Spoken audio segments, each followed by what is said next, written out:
Este programa es una presentación de Administración Nacional de Puertos, Enjoy Punta del Este, Ulbrica Pinturas, UTE, transformando con energía nuestro país.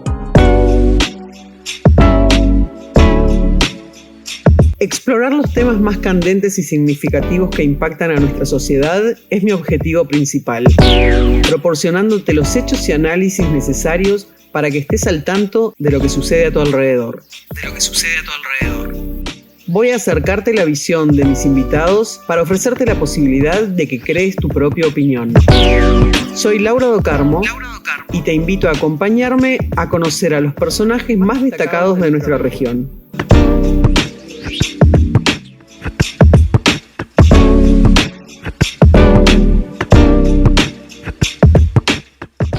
Buenas noches y gracias por acompañarnos otro miércoles más en este ciclo de entrevistas de Punta News y Canal 2.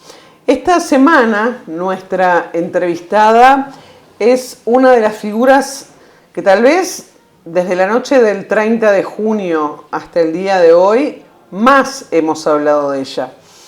Causó sorpresa, causó rechazo, a algunos les encantó, pero lo cierto es que ha estado en la conversación presente día a día. Le ha tocado pasar por algunas que tal vez si fuera hombre, ahora lo vamos a charlar un poquito de eso, no le hubiera tocado, pero sabemos cómo funcionan y todavía lo duras que son las cosas en este país para las mujeres. Pero para nosotros es un gustazo, la verdad. Yo le decía a ella cuando llegó, tenía muchas ganas de conocerte, porque obviamente que la teníamos como una figura por los roles que ocupó en su momento como gremialista, en su momento como panelista de televisión. En la única que no te vi fue en La Máscara, ahí debo decir que ahí te fallé. Pero por eso es un gran gusto recibir a la candidata a la vicepresidencia por el Partido Nacional, Valeria Ripoll, en este ciclo de entrevistas antes de la elección nacional. Gracias, Valeria, por estar acá con nosotros. Gracias a ti y a todos por la invitación, la verdad que es un gusto. Bueno, ¿cómo ha sido este recorrido en general, más allá de todos los hechos puntuales que pasaron? A ver, si uno lo mira por hechos puntuales, parece que el 30 de junio hubiera sido hace muchísimo tiempo, pero en realidad no pasó tanto, pero en tu vida has estado todos los días a favor, en contra, para allá, para acá, sí. Te atacaron, no te atacaron, te investigaron tu vida, tu familia, tus cosas privadas, tus deudas, todo.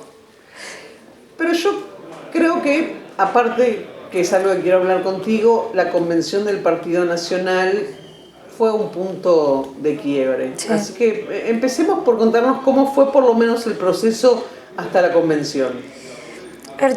Este ha sido un año muy bien distinto en mi vida, porque a partir de que tomé la decisión de volver a la militancia política en agosto del año pasado, sabiendo que era un viaje de ida, que no tenía retorno, después de irte del mundo sindical, si incursionás en la política partidaria en un partido que no sea el Frente Amplio, sabés que te vas para no volver.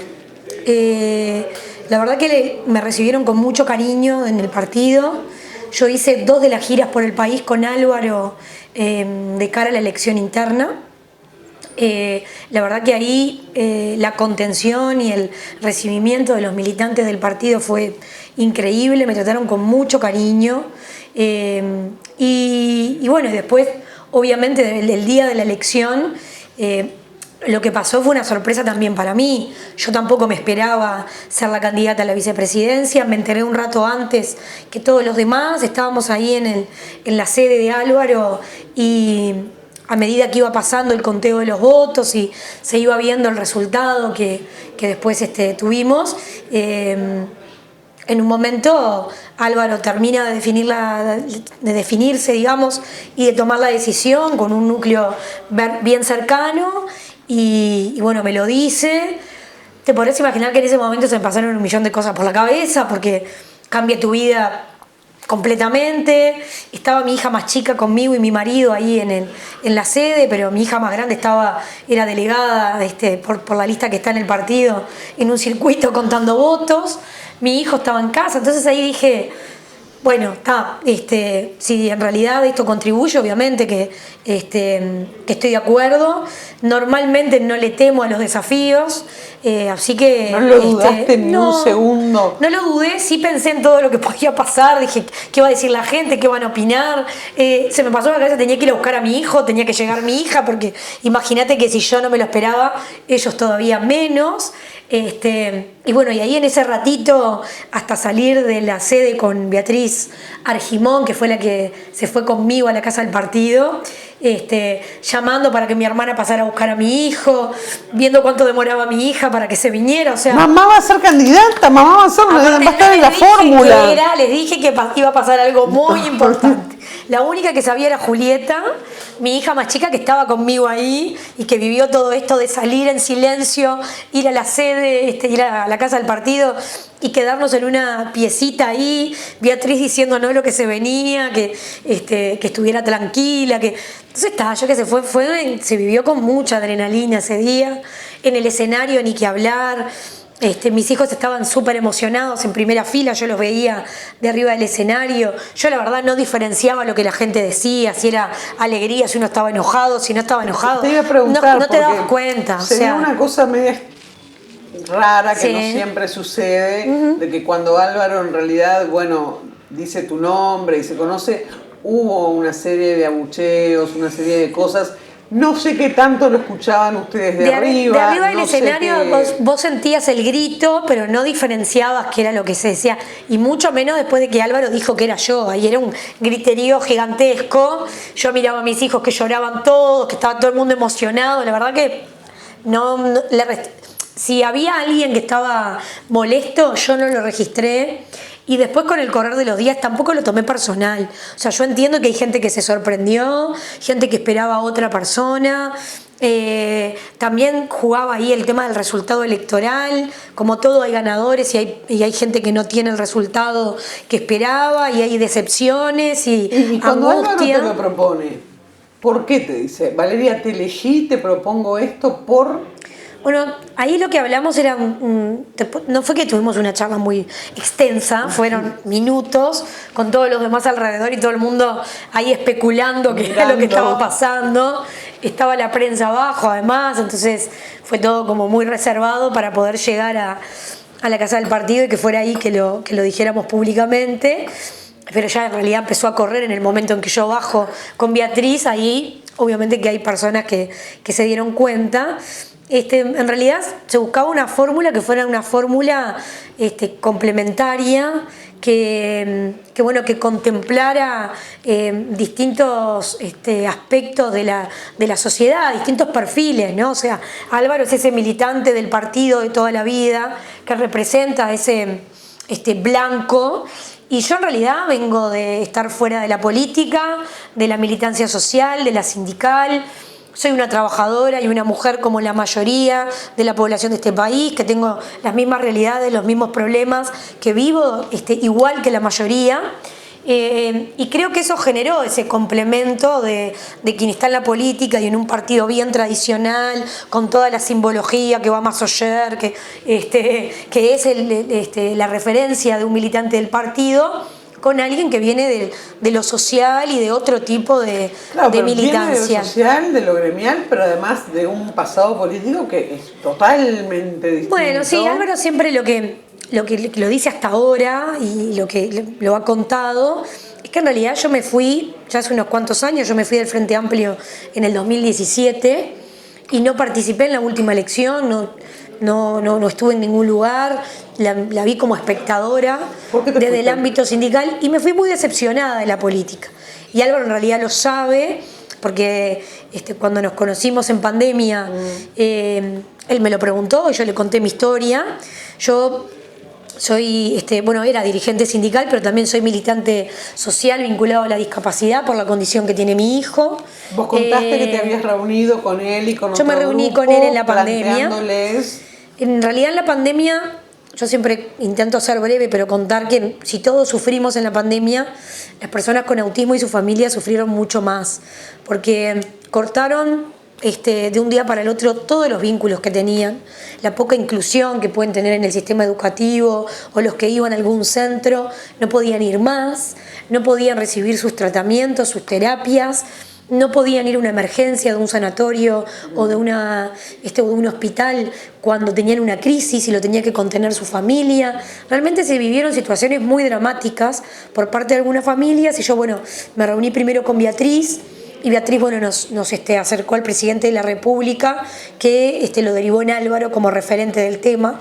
Ahí conozco a Álvaro, no lo conocía de antes, no fue ni por la política ni por algo gremial, fue específicamente por esto. Álvaro creó un grupo de trabajo, lo lideró con referentes de las distintas instituciones del Estado que tienen que ver con la discapacidad y que tenían que ver con planteos que nosotros hicimos. Y y hay cosas que hasta el día de hoy salieron de esa reunión y se concretaron en este gobierno. Por ejemplo, la aprobación del baremo único, que fue hace algunas semanas en el Parlamento y que fue una propuesta que hicimos nosotros en ese grupo, ¿no? Porque era una necesidad para las personas con discapacidad, ni siquiera solo el autismo, ¿no? O sea, todos compartimos algunas cosas y algunas necesidades en lo que tiene que ver con la población con discapacidad. Y yo me había ido decepcionada en realidad por dos cosas. La primera, porque como militante social me sentí usada. Durante muchos años el Frente Amplio utilizó la militancia social para llegar al gobierno, y cuando llegó, teniendo muchísimo tiempo, porque 15 años en la vida de un país es mucho tiempo, con mayoría parlamentaria, con bonanza económica, tenía todas las posibilidades para hacer transformaciones que cambiaran la vida de las personas con discapacidad. No lo hizo, no hicieron ninguna de las grandes transformaciones que la gente necesitaba y su familia. Y por el otro lado, lo que tenía que ver con la militancia sindical, que cuando yo llegué a la Secretaría General de ADEOM, que es el cargo de mayor responsabilidad de ADEOM Montevideo, desde el Partido Comunista me plantearon que la prioridad tenía que ser el Frente Amplio, que había que cuidar a Daniel Martínez porque iba a ser el candidato, entonces no se lo podía atacar desde el sindicato, que los trabajadores eran secundarios, que primero había que mantener el gobierno, y a mí ahí me pusieron los trabajadores, no me puso el partido político, ni el Partido Comunista, ni el FA, ni nadie. Entonces me fui porque no estaba dispuesta, y de hecho está el archivo de lo que fue el enfrentamiento de ADEOM con Daniel Martínez, porque era una pésima administración y había que decirlo. Y eso me costó caro, me persiguieron, me atacaron mi casa, intentaron prenderla a fuego, tuve un sinfín de denuncias ante la justicia, el ministro Bonomi me puso custodia, que estaba en mi casa las 24 horas al día, afuera yo tuve un patrullero durante un montón de tiempo, y él siempre me decía que yo sabía cómo eran los camaradas cuando te ibas, o sea, como justificándolo, ¿no? Sí, claro, ya conoces el paño. Claro, ya sabes cómo son los camaradas, tipo, bancátela, ¿no? Te fuiste, y después terminó además con cuando fui con mi hijo a hacer la revisión de la pensión en BPS en ese mismo periodo de tiempo. A él le bajan el baremo y le sacan la pensión cuando es una condición que no tiene cura, ¿no? O sea, hay situaciones y situaciones, entonces, o sea, la verdad era realmente un tema más vinculado a tu cuestión política, sí, y a tu decisión. Que afectaba la vida de tu hijo. Y ahí fue que hice una publicación en las redes sociales, convoqué a la gente que le pasaran situaciones similares, que vinieron madres, ahí conocí a muchas de las madres, que después terminamos haciendo la fundación Abrazo Azul.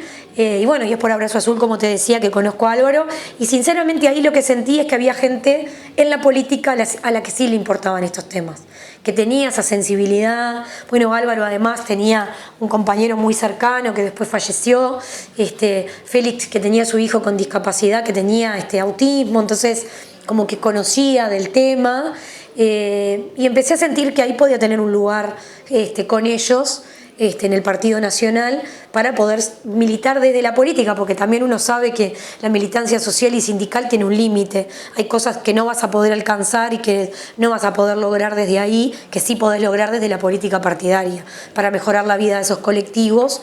Y ahí es que resolví que me parecía que en el Partido Nacional podía tener ese espacio de militancia, podía proponer en ese tema, y le pedí a Álvaro un poco de tiempo, porque quería renunciar a la actividad sindical, porque nunca compartí estar de los dos lados del mostrador, digamos, tener las dos camisetas, de estar en el sindicato y a la vez estar en un partido político, y bueno, cerré la etapa en el mundo sindical y aquí estoy. Y entonces llegó el 30, se hizo el anuncio. Yo me acuerdo que una vez un viejo político estaba en un acto, y a esos cierres de campaña donde se juntan en el interior dirigentes de distintas listas que apoyan al candidato nacional, ¿no? Y bueno, y había algunas rivalidades, ¿no?, entre listas. Entonces pasó algo similar a lo que pasó cuando a vos te proclaman, ¿no? Que en un momento cuando lo nombran a él y le toca pasar a hablar a este candidato que era resistido por los otros, empezaron a gritar, a decirle todo un poco, y después le preguntaron a él, ¿y usted se dio cuenta que en realidad no le estaban aplaudiendo y vitoreando? Y dijo, sí, por supuesto. Dice, yo me di cuenta que me estaban gritando de todo. Pero ¿qué iba a decir? Cada vez me gritaban más, yo decía, gracias. Sí, y lo tomé y salí adelante y nada. Sí. Un poco de alguna manera, vos decías, bueno, también todo eso que te pasó al dejar el Partido Comunista, desde el momento que sos proclamada candidata y en adelante, te volvió a pasar, porque, a ver, te empezaron a hurgar, como decías, tus cuestiones de vida. La realidad es que eso vuelve a ser desde el Frente Amplio, ¿no? Sí. O sea, tienen esa impronta de campaña sucia, digamos. Primero intentando cuestionarme desde mi actividad sindical, en el que hasta el día que me fui era maravillosa y el otro día pasé a ser la peor del mundo, sí, por estar en este partido.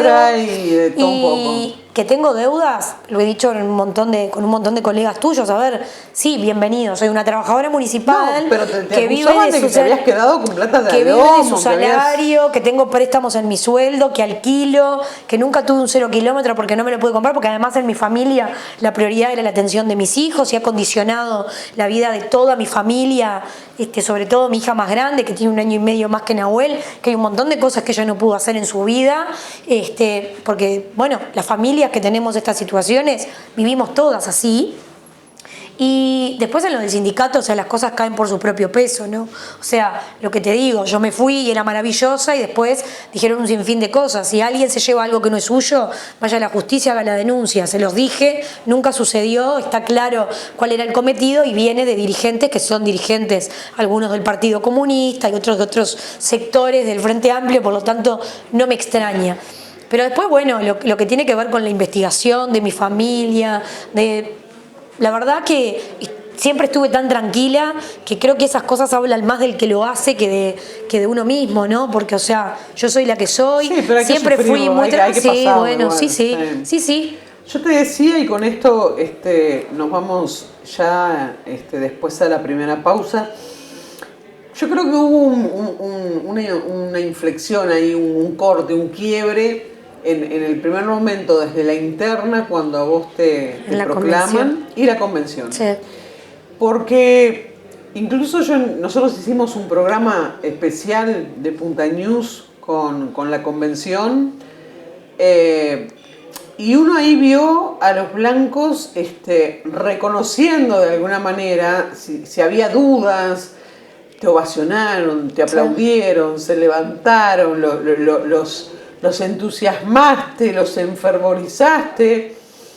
No voy a comparar, pero digo, me parece que descubrieron o de repente entendieron un montón de cosas, ¿no? Sí. ¿Vos cómo lo sentiste, esa convención tan particular? A ver, nosotros veníamos de que en los primeros días, obviamente, habían dirigentes que yo no conocía tanto porque habían apoyado otras candidaturas, otras precandidaturas, entonces yo tenía mayor cercanía con quienes habían estado apoyando la precandidatura de Álvaro, que ya me conocían un poco más. En el correr de esos días se dio todo el recorrido en los medios, donde, bueno, nos preguntaron, Álvaro explicó por qué tomó la decisión, qué lo llevó a definir que fuera yo su compañera de fórmula, pero yo creo que en la convención sí, tal cual. Primero lo vi en un video institucional que armamos, donde tanto Álvaro como yo el que se pasó antes de los discursos. Donde, bueno, yo me emocioné en parte del video porque conté cosas que tenían que ver con cómo había vivido mi hijo, sobre todo esa noche de la elección y de la designación de su mamá como candidata a la vicepresidencia. Y ahí yo ya sentí, ahí fue el primer aplauso y el vamos Valeria, vi a muchos emocionados porque bueno, no me conocían desde ahí quizá y bueno, y vieron ahí una faceta sobre mí que no conocían tanto. Y la verdad que después en el discurso en muchos momentos sentí ese respaldo, ese aliento permanente. Se sentía, yo no pude ir a la convención ese día, la vi por la transmisión en directo, y aún así, de haber estado en otras convenciones, de conocerlas, a uno le daba la sensación de que estaba haciéndose esos compromisos, digamos, sentimentales, más que compromisos de papel o de programas de gobierno, que se estaba generando una comunión espiritual, o como decía Jorge Valle, un estado del alma. No me preguntes el que estaba qué hablando fue, y los que estaban abajo. Sí, no me preguntes qué fue, porque fue como un clima particular que bueno, que yo fui viendo a medida que iba hablando, porque además yo normalmente no soy una persona que prepara discursos o los escribe. Yo normalmente, bueno, esto me pasó siempre en el mundo sindical, siempre digo lo que siento y quizá tengo en la cabeza algunas cosas puntuales que le quiero decir a la gente, pero va saliendo naturalmente, ¿no? Lo que digo sale de mí en ese momento. Y bueno, y habían cosas que sí quería marcar fuerte ahí, que era lo de que yo no venía a ser blanca y faltarles el respeto de un día para el otro, sino que entendía que el hecho de si yo realmente me transformaba en una blanca iban a ser ellos los que iban a decírmelo, los que iban a decir, bueno, ahora sí te... Igual vos dijiste que Volonté te había dicho. Volonté me dijo en el directorio que yo era vos sos blanca pero no lo sabías. No lo sabía, que siempre había sido blanca pero que no lo sabía, que la verdad que fue un momento muy lindo también de esos días. Pero sí, yo creo que fue ahí como un punto de como que un abrazo así entre dirigentes del interior espiritual, que no me conocían tanto y que no sé definirlo en una palabra qué fue lo que se generó en ese momento, pero es como que de ahí salimos todos fortalecidos, y fue como un proceso muy natural, ¿no? A todos los invitamos a hacer una brevísima pausa y seguimos charlando con la candidata a la vicepresidencia del Partido Nacional, Valeria Ripoll. Un gustazo que nos estamos dando en este miércoles de entrevistas aquí por Canal 2 y Punta News.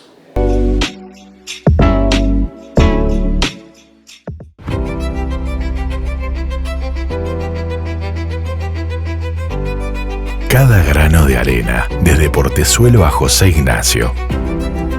Cada sentido que se despierta, cada rayo, cada gota, cada respiro, risa, sabores y miradas, cada silencio y cada nota hacen de cada momento un momento único y de un lugar. Un lugar único. Enjoy Punta del Este. Experiencias únicas. En un único lugar.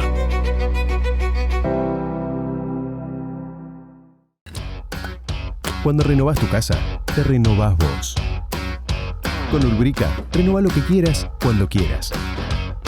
Protege tus maderas con los mejores protectores y la más alta calidad en esmaltes. Pinta tus pisos.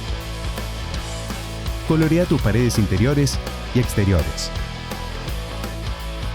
Renová. Renovate. Ulbrica. Más de 50 años innovando juntos. Ahora también en Piedrabuena, Sierra y Roosevelt.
Para vos que te encanta el orden y tener todo bien planificado, en UTE lanzamos Cuota Fija, una nueva modalidad de pago que se ajusta a vos, para que disfrutes la energía eléctrica todo el año sin oscilaciones en tu factura. Conocé tu propia cuota fija y empezá a pagar lo mismo todos los meses de acuerdo a tu promedio anual.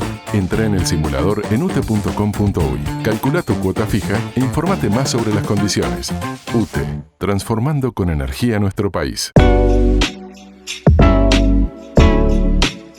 Continuamos charlando con Valeria Ripoll. Bueno, estuvimos hablando de todo el primer proceso, lo que fue la interna, el camino de la interna hasta ahora. Antes que nada, vamos a cumplir con el ritual. Yo no te lo voy a pedir porque el programa único del partido, yo siempre digo que en realidad a mí me parece que escribir los programas únicos de los partidos a esta altura del partido... No, la gente me parece que no... vota desde mucho más a veces lo sentimental, lo que vos decías, los problemas que afectan a cada uno, lo que los influye. Sí les interesan algunas propuestas eventualmente, pero aquellas que les son más cercanas, pero en este programa que nos tomamos el trabajo, además de leer los programas de los partidos, yo vas a ver que acá hay unas marquitas que en realidad yo las hice porque son parte de los temas que estuvimos charlando contigo y que sé que te preocupan mucho, que tienen que ver con la discapacidad en general, con proponer cosas nuevas. Pero bueno, vamos a pedirte primero que lo firmes. No como un compromiso, sino como una cuestión de cariño. Porque en este programa yo quiero la firma de Valeria. Bueno, vamos a hacer...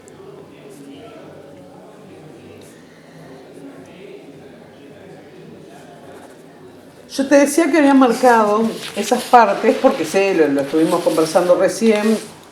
Sé que para vos son muy cercanas, pero que aparte porque afectan a un montón de familias, ¿no? Y vamos a contarles a ustedes por qué. Porque acá estamos hablando de lo que es la situación en Uruguay de discapacidad.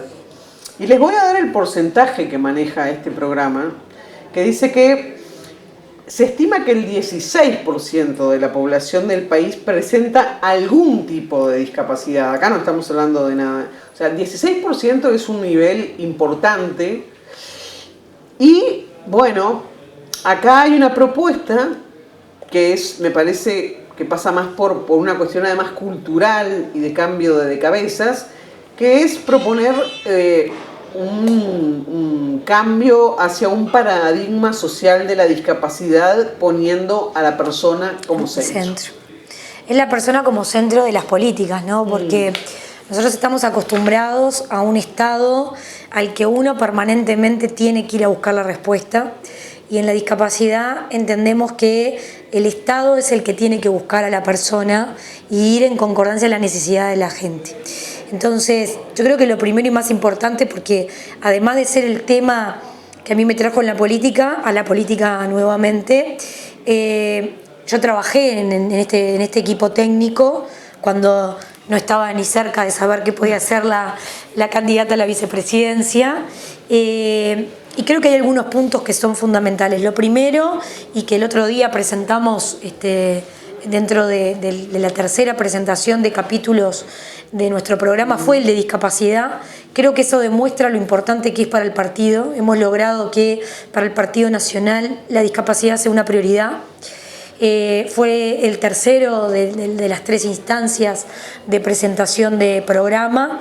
Nosotros lo primero que dijimos es que la discapacidad se tiene que transformar en una política de Estado que trascienda los periodos de gobierno y ya no en políticas públicas que duren cierta cantidad de tiempo. Por eso, ¿no? la propuesta de crear una Secretaría de Discapacidad en el marco de Presidencia de la República, sí, justamente. Eso tiene el cometido de primero que nada de la jerarquización de la discapacidad, porque va a estar dependiendo directamente del presidente de la República. Eso demuestra lo prioritario. Va a tener presupuesto propio, va a manejar en el entorno de unos 20 millones de dólares para comenzar a funcionar. Eso lo presentamos el otro día. Se va a encargar de la coordinación entre todas las instituciones del Estado para que los beneficios y los derechos lleguen a las personas. Tiene también bajo su responsabilidad la implementación del baremo único que fue aprobado en este periodo y que se va a reglamentar ahora. Por lo tanto, tanto eso va a ayudar muchísimo a que las personas no estén de un lado para el otro demostrando de forma permanente que tienen la discapacidad. Luego de acreditado, esto va a ser válido para todo el Estado. La certificación única, ¿no? Exactamente, Esto de que, exactamente. Bueno, a ver, ya está, o sea... No puedo ir a salud pública y se sabe que tengo la discapacidad. Después voy al MIDES y vuelvo a arrancar. Voy al BPS. O sea, es increíble que en esta falta de eficiencia del Estado no se cruzan datos, cosa de que la persona no tenga que estar peregrinando de un lugar al otro y volviendo a empezar en cada lugar. Esto es para facilitar la vida de las familias y el acceso a las prestaciones. Después, obviamente... el otro punto fundamental, y que además era el titular de la conferencia, era todas las personas con discapacidad a la educación todos los días. Esto uno lo dice y dice, pero ¿qué persona no está en la educación? Bueno, la educación no es un derecho que llega a todos. Hay muchísimas personas con discapacidad que no pueden estar incluidas en el sistema educativo. Algunas directamente no las dejan ir y a otros los dejan ir 1 hora por día o 2 días en la semana. No los dejan participar de los actos, no los dejan ir a los festejos de los cumpleaños. Lo que pasa es que también sería necesario porque yo creo que muchas de esas prohibiciones vienen por el lado de que no tenemos a veces docentes o orientadores o personas que sepan manejar los distintos... A veces es falta de voluntad también, ¿no? ¿Sí? O sea, falta de voluntad. No van a tener excusa en realidad porque los docentes van a tener capacitación obligatoria. Incluir no va a ser una opción, sino que es una línea y una política que vamos a tener nosotros en el próximo gobierno. La capacitación para quienes ya son docentes se va a estipular cómo la van a hacer, y quienes están en formación ya tienen dentro de el cambio de la currícula, la transformación educativa, formación en inclusión. Por lo tanto, los docentes están por este lado. Se va a crear la figura del asistente pedagógico, que es el que va a trabajar junto al docente y junto al facilitador en algunas instituciones que ya lo van a tener, que empezó a funcionar en este periodo, que la idea es expandirlo a más escuelas. Junto con el asistente pedagógico van a poder hacer la adaptación de un programa para que los chiquilines sean evaluados según sus capacidades y para que haya una real inclusión en el sistema educativo. Y este asistente ya no va a ser el asistente personal de MIDES, porque no nació ese asistente con ese objetivo. El de MIDES es para la asistencia personal en domicilio, para cuando necesita esta asistencia en bañarse, comer, vestirse, las necesidades básicas. Este asistente va a tener un perfil pedagógico y va a depender de ANEP. Y nos van a enseñar a todo el resto de la población. Bueno, eso es sensibilización. Ahora viene el tema de los mea culpa de los demás, ¿no? Sí. O sea, todos sabemos que hay un porcentaje alto de personas con discapacidad, muchas de ellas con distintas cuestiones que tienen que ver con el espectro autista, desde las del síndrome de Down. Sí, claro. Ahora, lo que no sabemos muchas veces es cómo comportarnos, cómo actuar, qué está bien, qué está mal, porque además en una época en que todo se ha vuelto o políticamente correcto o políticamente incorrecto, y que hay palabras que no las podés decir porque si las digo yo es espantoso. Ahora, si las dice... también necesitamos nosotros saber cómo incluir. Nosotros hemos planteado hacer campañas de sensibilización y concientización. Yo creo que ahí las campañas de bien público tienen esa posibilidad, porque están en los medios masivos, porque la gente muchas veces no lo hace porque no quiere, sino porque no tiene herramientas.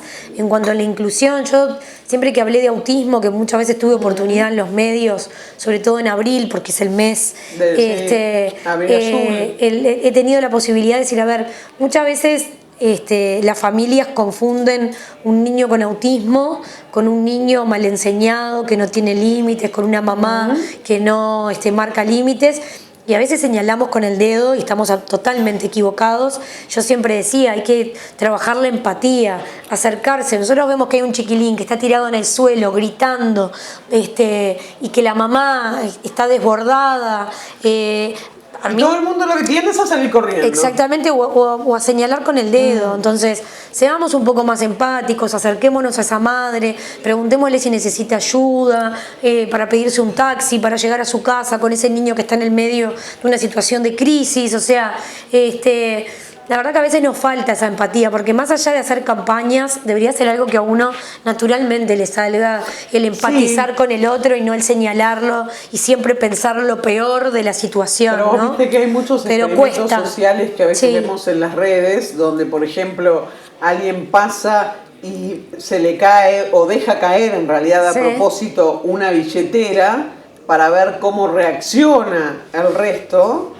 Y hay otros ejemplos así. Por eso te digo que también los demás tenemos que aprender, ¿no? Yo Algo creo que tendría que ser lógico, pero ponele, yo mañana mi hijo es compañero de tu hijo de estudios y lo quiero invitar a mi casa.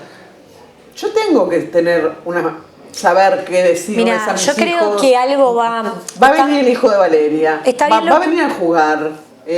Pero a ver, tenemos que saber determinadas cuestiones. Está bien lo que vos decís en cuanto a quienes ya somos adultos. Yo creo que el hecho de no tener a los niños con discapacidad en el sistema educativo y toda esta discriminación que sufren es lo que falta, porque los niños naturalmente colaboran en la inclusión. El niño en la escuela, si uno tiene en la clase compañeros con distintas condiciones de discapacidad, va a ser un proceso natural, el de inclusión. Pero lo que pasa es que después el nene llega a casa y la mamá le dice, no, mira, a fulanito no, a mí me ha pasado de padres que van a la institución, no lo invites al cumpleaños, yo no quiero que él esté con mi hijo, yo no quiero, bueno, obviamente a él no lo invites a tu cumpleaños porque ya va a ser que va a ser un dolor de cabeza para todo el mundo. Por eso te digo que los niños se incluyen de otra forma, pero somos los adultos los que después separamos. Yo creo que en las generaciones del futuro, el hecho de tenerlos incluidos en el sistema educativo va a hacer que después sea más natural incluirlos en el laboral, con asistencia del Ministerio de Trabajo, teniendo como tutores, digamos, que colaboren en esto de insertarlos en el mundo del trabajo, porque hay muchos que podrían trabajar, pero no trabajan porque primero no accedieron al sistema educativo, ¿no? Esto es una cadena, y va a ser mucho más natural el proceso, porque no es que las personas con discapacidad no están, a veces no las vemos porque no le dimos la oportunidad de compartir entornos. Entonces va a ser un proceso mucho más natural en el futuro, y yo creo que estas campañas, conversatorios, pueden colaborar en que la gente empiece a escuchar mucho más e interiorizarse de cómo colaborar y cómo convivir y ayudar a los niños, a sus hijos, a que tengamos una sociedad que realmente incluye, ¿no? Bueno, volvemos a lo político. Estuviste en Maldonado, primero cenaste con la gente de CIPEMU, estuviste el jueves pasado cenando con ellos. ¿Cómo fue la experiencia? ¿Qué te plantearon? ¿Te plantearon situaciones puntuales? Bueno, fue una actividad muy linda, la verdad, donde fue un intercambio, primero conocerme, contar un poco de lo que ha sido mi historia, y después una ronda de preguntas, que bueno, ahí salieron varios temas, obviamente que lo que tiene que ver con el conflicto palestino-israelí también estuvo arriba de la mesa, bueno, nuestra opinión sobre que Hamás es un grupo terrorista. Evidentemente el Partido Nacional eso ya lo tiene definido y por eso estuvo planteado en el Parlamento. No logramos como país el tener esa decisión y declaración clara, pero bueno, después hablamos de aspectos económicos, de lo que tiene que ver con el proyecto de cómo va a seguir Uruguay abriéndose al mundo en cuanto al tema económico, política exterior, y intercambiamos sobre un montón de temáticas que me preguntaron, pero la verdad que fue un intercambio muy agradable. Y bueno, y algunos que quizás no me conocían tanto en estas instancias de cercanía pudieron conocer un poco más sobre mí. Me regalaron un libro que en algún momento espero poder tener el tiempo de leerlo.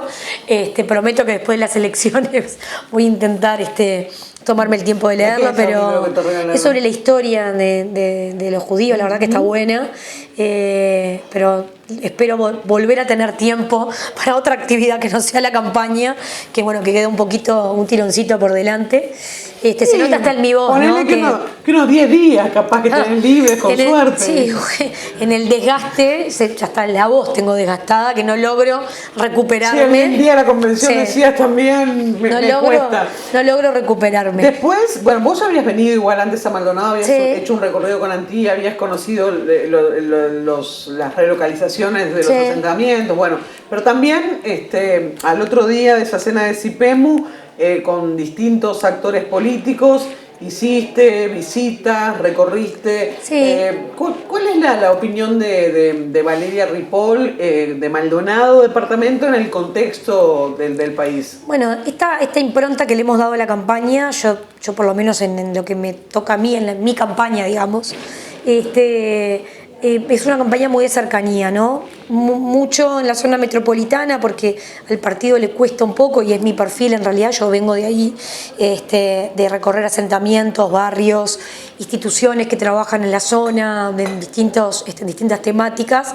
La idea es tener esa ida y vuelta con la gente se sorprende mucho, porque normalmente un candidato a la vicepresidencia no es de recorrer barrios, de tocar el timbre de la puerta de su casa, de preguntarle cómo ve la situación, cómo está.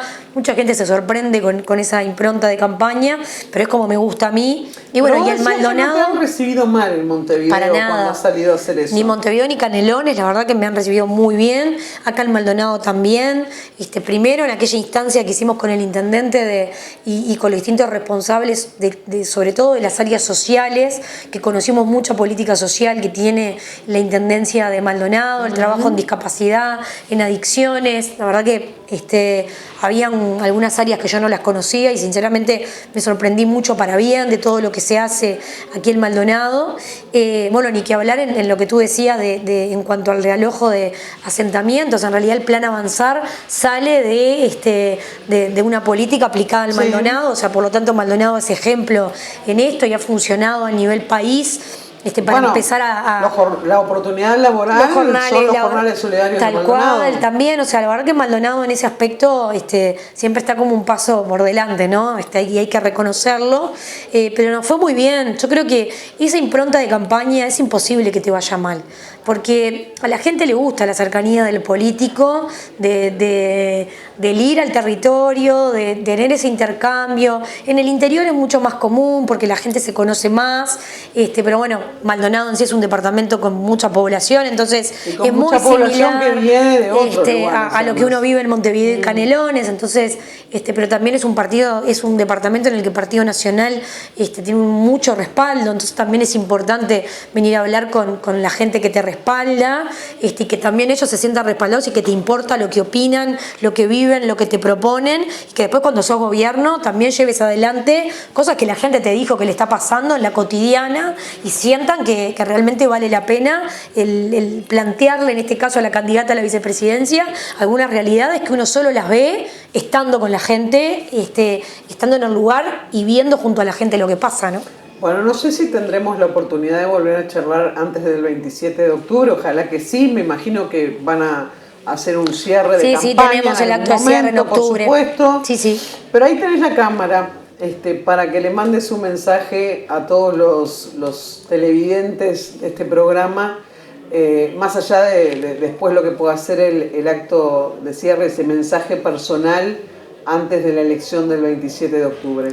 Bueno, primero que nada el agradecimiento por lo que fue la recepción a estas distintas actividades y el acompañarnos y tratarnos tan bien, también la voluntad de tener la puerta abierta para escucharnos y para realizar los planteos. Eso realmente demuestra confianza, y a veces a los políticos nos cuesta que la gente confíe en los políticos, más allá de que yo soy una convencida que la democracia uruguaya tiene por mucho tiempo por delante, es muy confiable. En realidad creo que lo importante es que la gente sepa que es protagonista de lo que va a pasar en Uruguay en los próximos 5 años. En octubre y en noviembre se define no solo el destino del país del próximo periodo, sino que se decide entre avanzar y reelegir este gobierno, que fue un buen gobierno, que es un buen gobierno, y seguir profundizando en la línea de lo que hemos hecho. Y la otra opción realmente es volver al pasado, volver al Uruguay de los peores momentos en la seguridad, de la destrucción de la economía, de los puestos de trabajo, ese Uruguay del 2018 y 2019 que nos tocó recibir, que confiamos, que tenemos un excelente candidato, que Álvaro estuvo al lado del presidente de la República en los peores momentos del país, en la pandemia, fue nuestra referencia, esa cuotita de seguridad de información que todos los días recibíamos, y que gobernó junto al presidente y que merece la confianza de poder liderar la coalición y liderar el país en estos próximos 5 años. Estamos convencidos de nuestro equipo, de nuestro programa, de que realmente las propuestas que están en este programa son las que el Uruguay necesita para seguir avanzando. Así que pedirles esa confianza, ni que hablar en Maldonado, donde es un ejemplo de lo que han sido las políticas de descentralización de este gobierno, de la coordinación con la Intendencia, con los municipios, para poder llevar adelante obras de OPP, convenios con el Ministerio de Transporte y el propio trabajo de la Intendencia, que representa una gestión liderada por el Partido Nacional. Así que bueno, agradecerles por prestarnos este tiempito de atención, por recibirnos en su casa a quienes nos vimos en estos días, y bueno, realmente tener su confianza y contar con su voto. Bueno, gracias por haber venido, un placer esta charla. Muchas gracias a ti, un gusto. Un gusto, realmente. Y a las órdenes. Bueno, gracias, igualmente. Y nada, no se desea suerte, no se desea éxito, pero bueno, el 27 para de adelante. noche, para Solo adelante. para adelante. Y ahí, como dijo alguien, se verá en las urnas. Ojalá con mayoría parlamentaria. Que no es poca cosa, ¿eh? Llegamos en otra situación al balotaje. Señores, a ustedes como siempre, gracias por acompañarnos una semana más en esta propuesta entre Punta News y Canal 2. Los esperamos el miércoles de la semana que viene. Gracias a Alexa, como siempre, por el maquillaje. Gracias a los compañeros de técnica. Y gracias a Shark, que como han visto, todas estas entrevistas especiales las estamos grabando acá. Así que bueno, un saludo para todo el personal del Parador Shark. Nos vemos la semana que viene.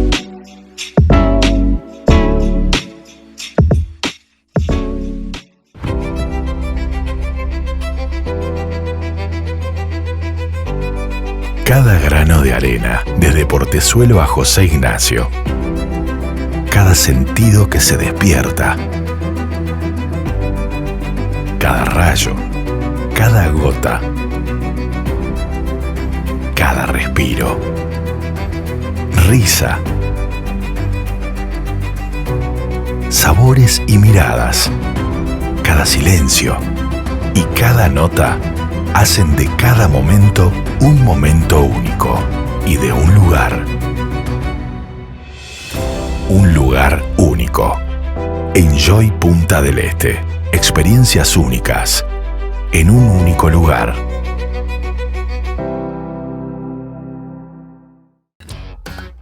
Cuando renovás tu casa, te renovás vos.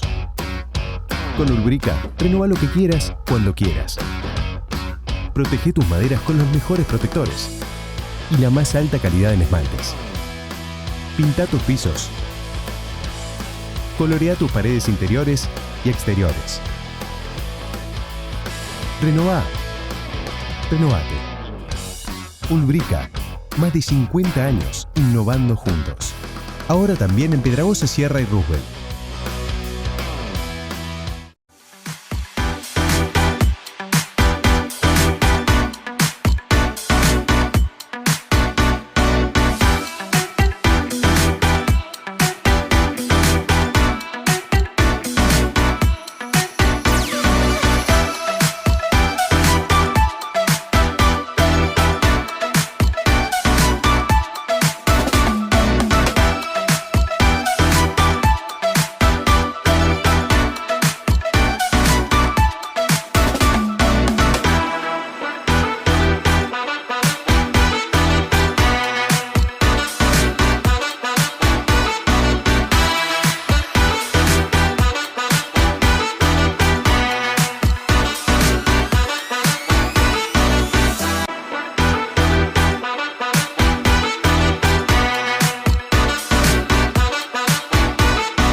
Para vos que te encanta el orden y tener todo bien planificado, en UTE lanzamos Cuota Fija, una nueva modalidad de pago que se ajusta a vos, para que disfrutes la energía eléctrica todo el año sin oscilaciones en tu factura. Conoce tu propia cuota fija y empezá a pagar lo mismo todos los meses de acuerdo a tu promedio anual. Entra en el simulador en ute.com.uy, calcula tu cuota fija e infórmate más sobre las condiciones.